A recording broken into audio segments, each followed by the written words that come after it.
Halo para pendengar, dimanapun kalian berada, selamat datang kembali di konten reaction. Dan kali ini gue bakal nonton Oshinoko episode 2. Oh ya, berhubung video ini kemungkinan naik setelah atau mungkin di hari lebaran ya. Jadi gue ucapkan minal aizin wal faizin buat kalian semua yang merayakan lebaran ini. Gue minta maaf kalau ada salah-salah kata. Gue juga minta maaf kalau ternyata gue bajak salah dan semoga dimaafkan.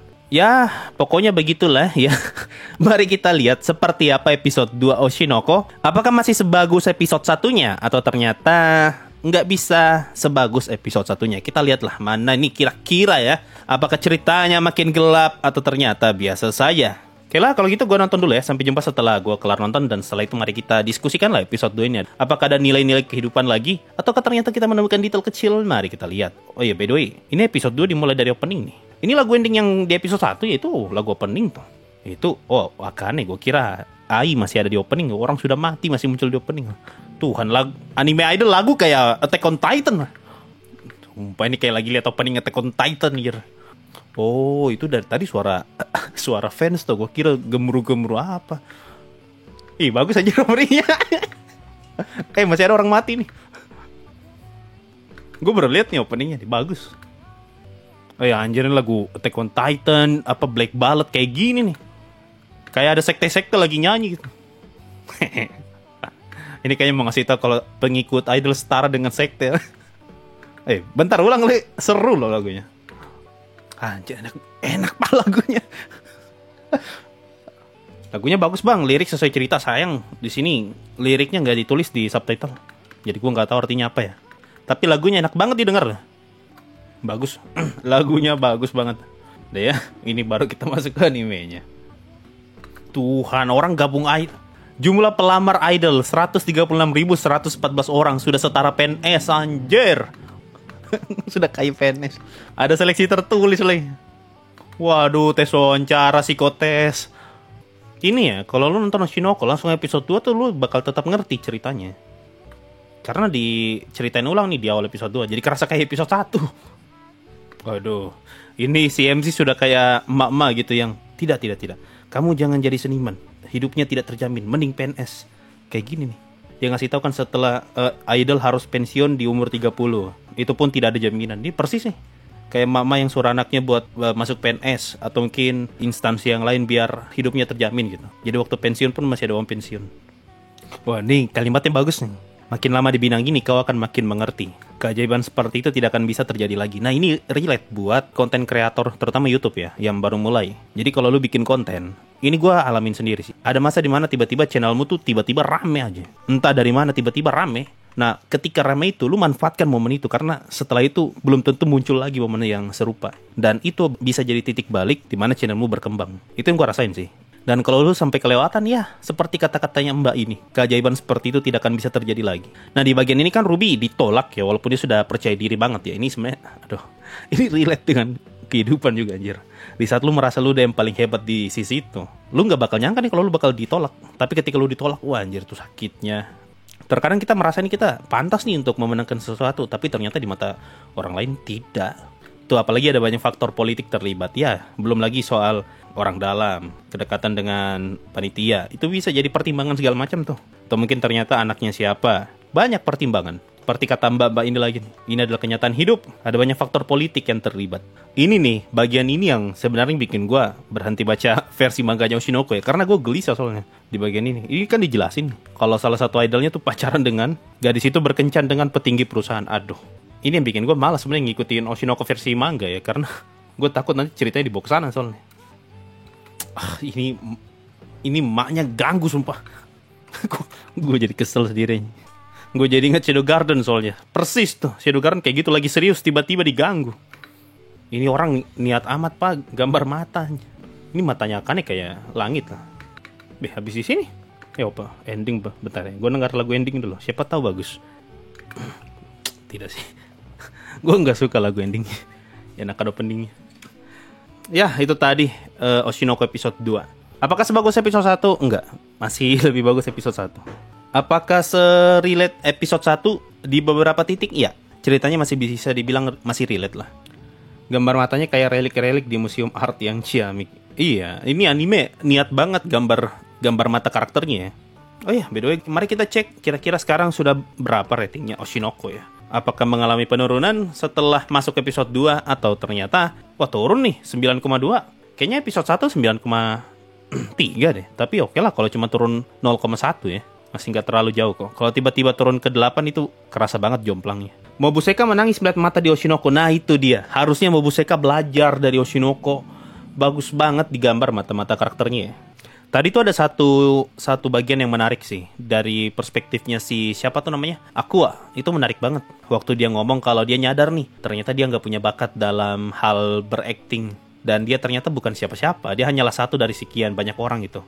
Rendah diri tuh mah bang. Padahal dia berbakat.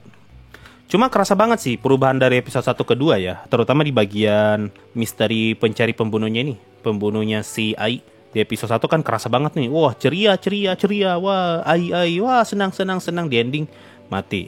Nah kalau di sini nih kerasa banget. Berubah banget feel animenya ya. Kerasa kayak prolog anime misteri. Menurut abang salah nggak Aqua melarang Ruby jadi idol? Kalau mau dibilang salah juga masalahnya taruhannya nyawa nih. Dia udah ngeliat di depan mata kepalanya sendiri nih. Kalau idol nih bisa ngebuat orang mati. Sudah masa pensiunnya tuh terlalu dini.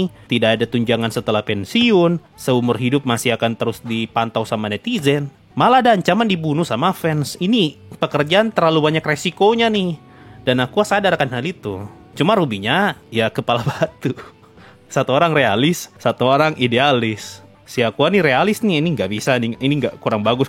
Nih kayaknya lebih banyak keburukannya nih daripada kebaikannya nih. Lebih baik ditinggalkan. Nah itu Aqua tuh, tapi Ruby bodoh amat.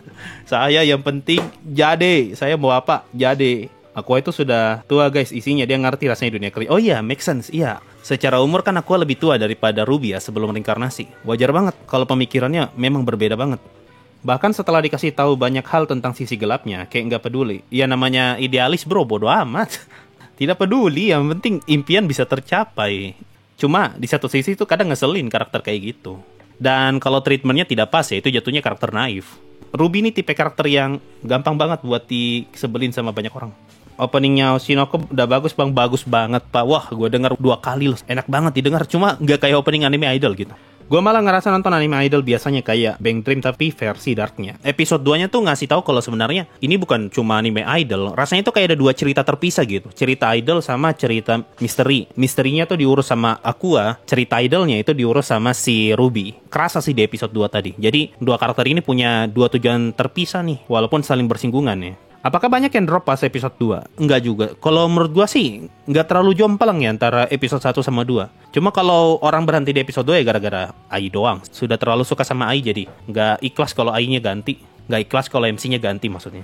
Episode 2 oke kok, berasa kayak buka cerita baru. Iya, kayak gua bilang nih kayak prolog lagi nih. Episode 1 kan prolog. Episode 2 nih prolog lagi nih, kayak 2 cerita yang berbeda antara episode 1 sama episode 2. Kerasa banget kalau misalnya lu tiba-tiba nggak nonton episode 1, langsung lompat ke episode 2, lu bakal tetap ngerti ini cerita tentang apa.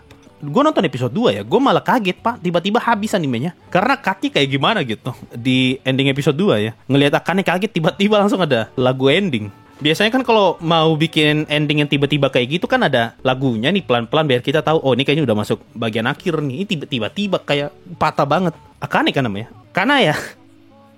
Akane tuh siapa Akane? Oh, Shadow Garden aja. Kana maksudnya Kana. Akane juga ada. Oh, beda karakter lagi ya. Menurut gue endingnya lebih pas setelah Kana diperlihatkan, bukan setelah ngobrol dulu. Justru kalau mau bikin ending yang enak, itu ditutup harusnya pas si Akane tuh, pasti Kana balik wajah dan kita diliatin matanya tuh yang cantik banget di gambar. Itu bagus tuh kalau cut di situ. Overall gimana? Bagus kok. Walaupun gak sebagus dan gak sememorable episode 1, tapi episode 2 ini oke lah. Episode 2 tuh kerasa kayak baru permulaan gitu. Sedangkan episode 1 itu kayak full satu cerita sendiri. Itulah untuk Oshinoko episode 2 ya. Ada beberapa pelajaran yang bisa kita ambil tentang orang dalam, tentang kenyataan kalau ternyata meskipun kita sudah memberikan terbaik, belum tentu kita bakal dipilih di mata orang lain. Tentang PNS, tentang orang tua yang kebanyakan ingin anaknya itu jadi PNS biar masa depannya lebih jelas lah. Jangan ambil pekerjaan yang tidak jelas kayak idol gini. Ini nggak jelas nih masa depannya. Sama terakhir tuh soal merendah dirinya si siapa tuh namanya? Si Aqua. Pemikiran kalau ya kita ini bukan siapa-siapa, kita ini hanya salah satu dari sekian banyak orang. Nah itulah pelajaran yang bisa kita ambil dari Oshinoko episode 2. Apakah akan ada pelajaran lagi di episode 3? Mari kita tunggu. Kalau ada detail gua nggak tahu. Tapi tadi di opening tuh ada macam angka-angka gimana gitu. 55401 kalau nggak salah. Apa tuh?